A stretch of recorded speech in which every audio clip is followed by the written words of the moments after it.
So have you got any idea when it was the first time that you entered the Stedelijk Museum? Yeah, it was really, I think half a year or so before before it closed down.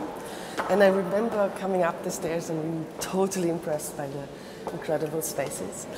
And, is it the stairs or is it the space? It's just the institution of a museum and the amazing place a museum is. Did you fall in love at the time? Or? Totally. Okay. Yes, totally.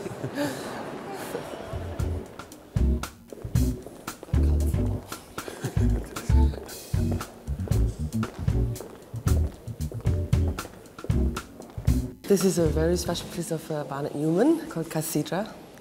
And I hear that it also was damaged and it was restored by the Stedelijk team. Yes, but now this one is okay, but now in 2 weeks from now, approximately you get the other one back, red, yellow and blue, which was slashed by a crazy person in the museum. Yeah, and I don't know the story in all details, but it's been restored and restored. There was a very end restorer made, wasn't lucky obviously with what he or she has done. He took a roller and messed up the whole thing. I was considered not to have the deepness anymore. Is that a nightmare for every curator that somebody touches a painting and demolishes it? Yeah, it is of course, because the values cannot be. Cannot be replaced. This is unique, and there's a uniqueness in also how it's been done. So yes, that's a danger. On the other hand, art should be seen and also, should be accessible to everyone. And I think we have to take the risk that things can happen.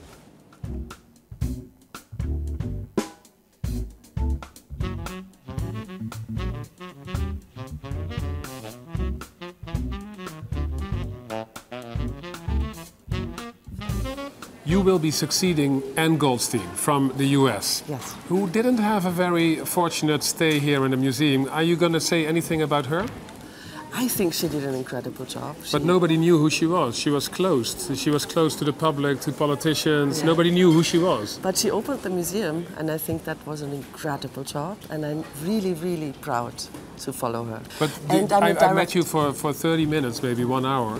Yes. You come across as a little bit more open than Anne Goldstein, like a fresh wind of air in this museum. I think the Stedelijk always had a fresh wind of air.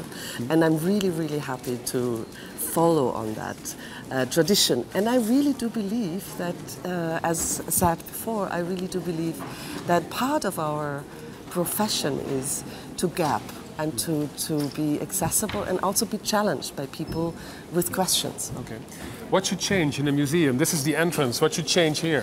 You're the new person in charge. That's very interesting. You asked that. When I had the first meeting with the Workers' Council, I was asking them, does this function? Because when I arrived here the first time, these metal things. The toegangspoort. The toegangspoort. I had the feeling it would be so much nicer, instead of giving the ticket to a machine, to encounter a person. So these are gone when you come? This, interestingly, is also in the thinking of the team here. Okay. So I'm running through an open door, basically, when I want to propose that we maybe think about taking them away. For the last time, please. Let's do it. Okay. Get rid of it. You see how it functions?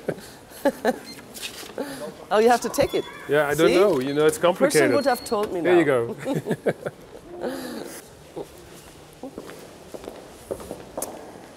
So this one, Jeff Koons. Yes, fantastic. There was a big debate when your predecessor bought this piece of art. And I heard it was a scandal. It was a scandal. 250,000 guilders, I remember. I hope I'm correct. And some people said ridiculous. Yeah. What do you think? Is it a good investment for the museum? Oh, it's an amazing, an investment in meaning, absolutely. It's what is it worth? It's worth a lot of thinking, and that is amazing. I think Jeff Koons is a master in bringing the hidden desires, and the hidden wishes of people into form. I really believe that courage and adventure and definition, defining what we have to look at for the future, and also accessibility is the great things which is in the DNA of this. Courage. So that's your courage, motto? Yes, Mut. Mut of Dutch. Yes. Yeah? Why is it so important to you? Because I really do think that mood is something that is, you know, that gaps that gaps the past with the future. Could I say you want to be dangerous? No, yeah. Sometimes you have to be dangerous. You look a bit dangerous. I mean, woman dressed in black. Very undangerous and nice. No, but I mean, art should be edgy. Should do something with you. Is that what you are looking for? Art should irritate you in a very interesting way. I always think when my brain is ringing a little bit and I don't know how to put it in words yet, then I think I'm at a very interesting spot, and I have to spend time with things I don't know yet.